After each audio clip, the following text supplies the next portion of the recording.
Right, folks, this is another pretty easy worksheet. All we need to know is which acids are strong and which acids are weak, and then be able to essentially create balanced chemical equations. Right, the first one is done for us. This is perchloric acid, and it is a strong acid, so you'll notice that we have an arrow only going in one direction. Sulfuric acid is a strong acid. Acetic acid is a weak acid. This is hydrosulfuric acid. When it's a gas, it is hydrogen sulfide gas. It's a weak acid. Hydrochloric acid, which as a gas is hydrogen chloride gas, is a strong acid, and nitric acid is also a strong acid. So these are going to have arrows that only go in one direction. All right? And when this breaks apart, this is going to create two hydrogens, and each one having a positive charge, and a sulfate ion, which has a -2 charge. Hydrochloric acid breaks into H+, and that was good, Cl-. And nitric acid becomes H+, and a nitrate ion, which is NO3-. Now what about these other two?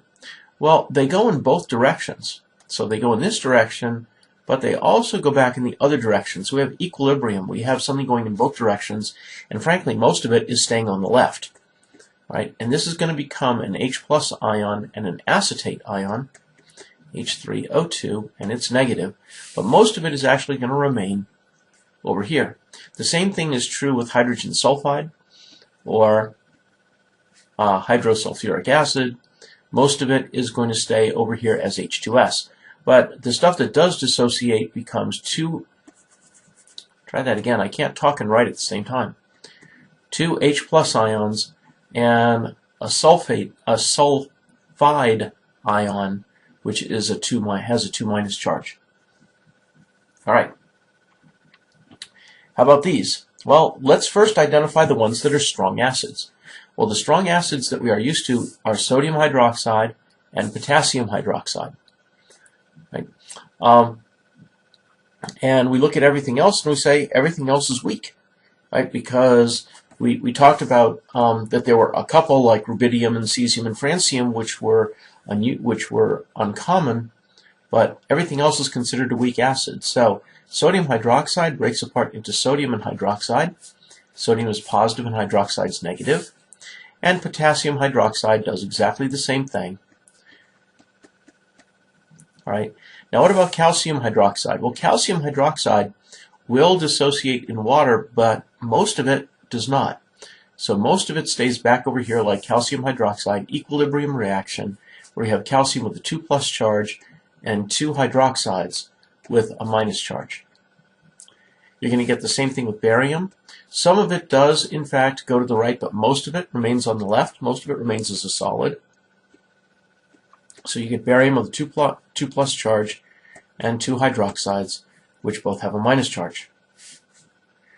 Lithium hydroxide, again, lithium hydroxide is a weak acid. Lithium is positive and OH is negative, so you get lithium hydroxide. Again, most of it will remain over here on this side. Now, ammonia is one of those that's really strange. We talked about this in the podcast of what happens is that ammonia is a proton acceptor, so it likes to gain that extra proton. So, and again, it's a weak acid, so it will become NH4, which is ammonium, so it has a positive charge. And because the hydrogen has gone over and it's gone with the ammonia, that left the OH all by itself. So you have the OH, which is negative, and hence this is a base because you'll notice there are more OH ions in the water. Okay, so that's considered a basic reaction. All right, I think that's it. Enjoy your day. If you have questions, please see us in class. We'll be happy to help. Take care. Bye.